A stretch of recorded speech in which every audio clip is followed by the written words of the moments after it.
Nah ini yang terkait Unisula yang nangani kedokteran, nangani medis. Sesuatu yang dilarang Allah itu pasti madhar. Maka untuk melarang seseorang bergantung sama narkoba misalnya atau hal-hal yang bahaya pada fisik, itu satu tentu bagi Allah, tentu karena takut Allah.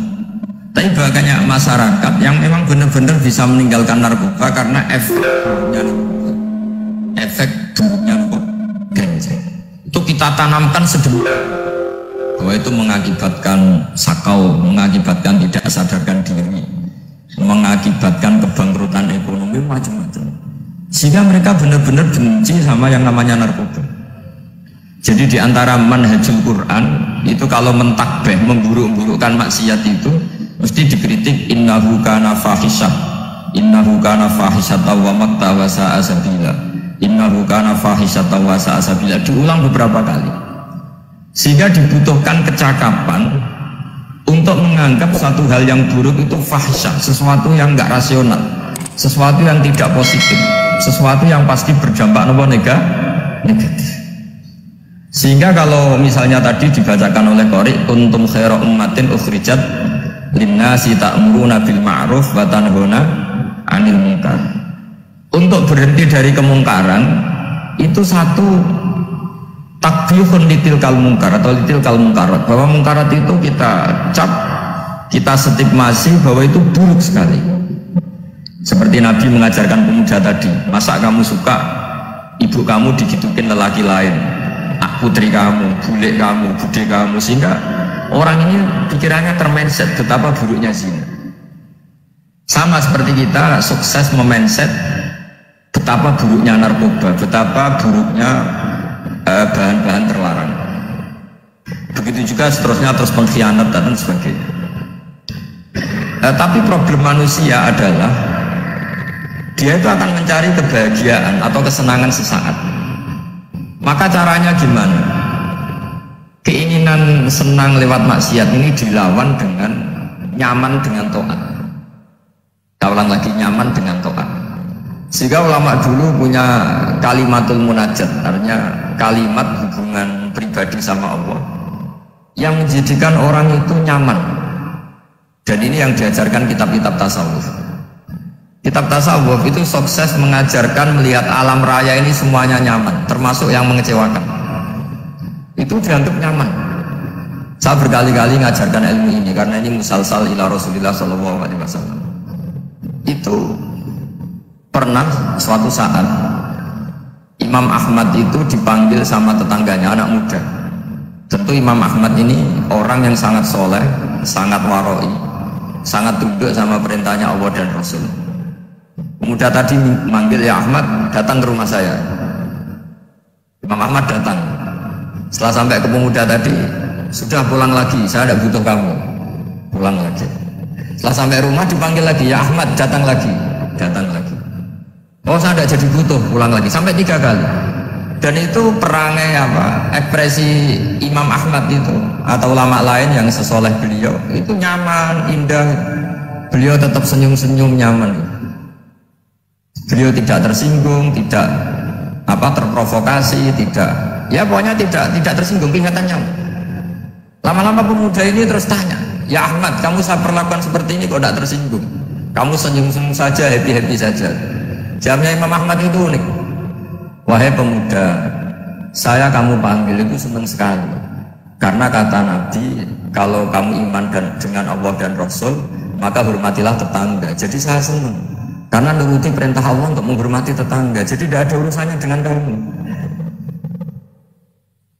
Kagetnya kayak jadi dipanggil tetangga ya, senang karena melakukan perintahnya Allah dan Rasul, yaitu ikramul jar, fal yukrim jar.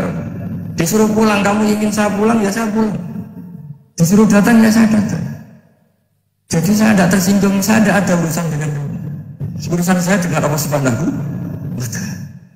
Itu kalau bapak-bapak istrinya ngomel terus sabar itu ya bagus. Saya tidak punya urusan. Kalau kamu terprovokasi oleh istri, berarti kamu didikte oleh makhluk. Masa seorang rektor didikte makhluk? Kan gak keren. Apalagi seorang habib didikte makhluk, kan gak keren. Yang bisa mendikte kita hanya Allah Subhanahu wa Ta'ala. Dan Allah mendikte kita, mengajarkan dia wa ashiruhunna bil ma'ruf fa in karihtumuhunna fa asa an takrahu shay'an wa yaj'alallahu fi khairan katsir. Jadi cara melihat istri kita bawel itu atau cerewet, alhamdulillah ini ada pahala tanpa modal, cukup sabar. Kalau istri kamu sedang mesra malah mintanya ke mall, malah biayanya tinggi, murah mana dapat pahala dimarahin sama saat mesra minta ke mall? Milih yang pertama kan? Nah ya itu tidak usah modal ya gitu aja.